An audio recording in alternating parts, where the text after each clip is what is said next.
इस वीडियो में आप इतिहास से जुड़ी 15 ऐसी बातें जानोगे जो वाकई आपको हैरानी में डाल देंगी।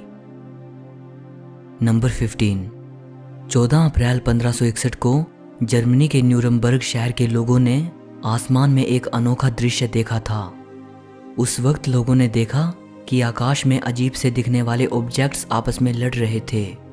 ये लड़ाई करीब 1 घंटे तक चली थी। इस ऐतिहासिक घटना के बारे में कुछ मॉडर्न यूएफओ एंथुसियास्ट्स ये कहते हैं कि वो बेशक किसी दूसरे ग्रह से आए लोग थे जो हवाई लड़ाई लड़ रहे थे। नंबर 14। एक रोमन व्यापारी था जो लोगों को नकली गहने बेचता था।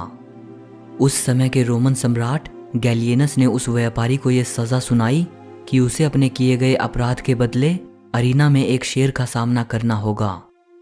जब फाइनली गेट खोला गया तो शेर की जगह एक मुर्गा चलकर सामने आया।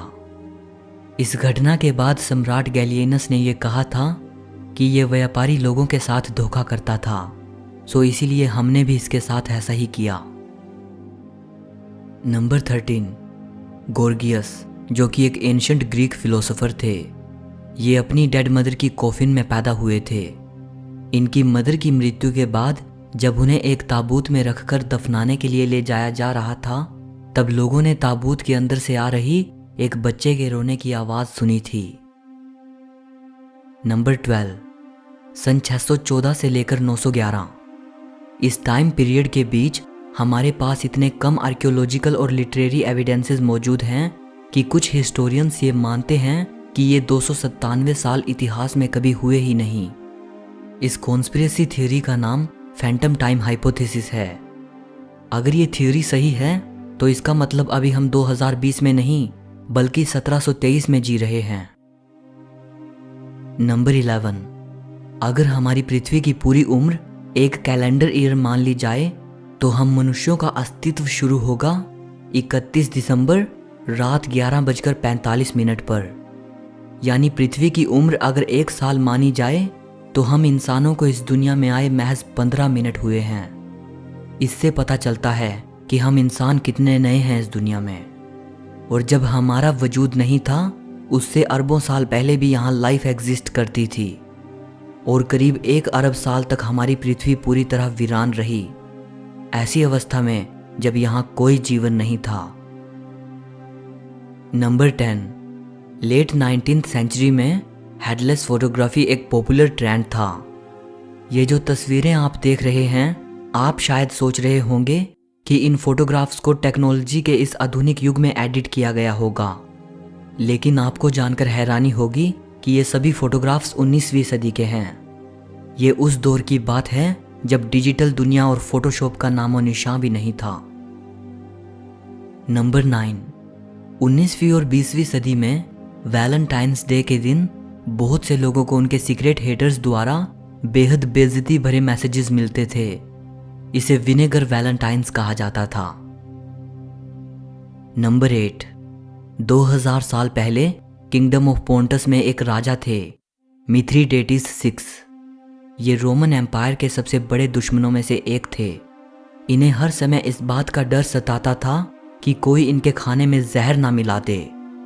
इसी डर की वजह से ये अपनी इम्यूनिटी को बढ़ाने के लिए सारी उम्र छोटी छोटी मात्रा में जहर लेते रहे। आखिरकार जब रोमन लोगों द्वारा इन्हें पकड़ लिया गया तब इन्होंने जहर खाकर खुद को मारना चाहा, लेकिन जहर का इन पर कोई असर नहीं हुआ क्योंकि ये इम्यून हो चुके थे। नंबर 7। पेड्रो लोपेज, जो कि एक कोलंबियन सीरियल किलर थे। 1983 में इनको 110 लड़कियों की हत्या का दोषी ठहराया गया, लेकिन पेड्रो लोपेज ने कबूल किया कि उसने 110 नहीं बल्कि कम से कम 300 लड़कियों का कत्ल किया है। नंबर 6। मिडिल एजेस में लोगों में यह मान्यता थी कि लेफ्ट टेस्टिकल ऐसे स्पर्म बनाता है जिससे लड़कियां पैदा होती हैं और राइट टेस्टिकल ऐसे स्पर्म बनाता है जिससे लड़के पैदा होते हैं। सो उस वक्त ये माना जाता था कि ऐसा पुरुष जो लड़का चाहता है उसे अपना लेफ्ट टेस्टिकल निकलवा देना चाहिए। नंबर 5। 18वीं सदी शुरू होने से पहले यूरोपियन लोगों में ये रिवाज था कि जब वो खाना खाने के लिए टेबल पर जाएं तो अपना चम्मच अपने साथ लेकर जाएं। उस वक्त चम्मच को पर्सनल प्रॉपर्टी की तरह कैरी किया जाता था, बिल्कुल वैसे ही जैसे आजकल लोग वैलेट्स और की रिंग्स कैरी करते हैं। नंबर 4, एक ब्रिटिश सोल्जर थे जिन्होंने दोनों विश्व युद्ध में हिस्सा लिया था। ये कई बार मौत के मुंह से बाहर निकले थे। युद्ध के दौरान इनके चेहरे, सिर, पेट, कान और पैर पर गोली लगी थी। इन्होंने 2 बार प्लेन क्रैश से सरवाइव किया। युद्ध खत्म होने के बाद इन्होंने कहा था, frankly I had enjoyed the war. Number 3, ancient Rome के लोग ह्यूमन यूरिन का इस्तेमाल माउथ वॉश, टूथपेस्ट और लॉन्ड्री डिटर्जेंट के रूप में करते थे। उस दौरान यूरिन कलेक्शन बिजनेस इतना फायदेमंद था कि रोम के राजा नीरो ने यूरिन टैक्स लागू किया था। नंबर 2, एंशिएंट रोम में ऐसे सिक्के होते थे जिन पर सेक्स सीन्स दर्शाए गए होते थे। इन सिक्कों का इस्तेमाल प्रोस्टिट्यूट्स को पे करने के लिए किया जाता था।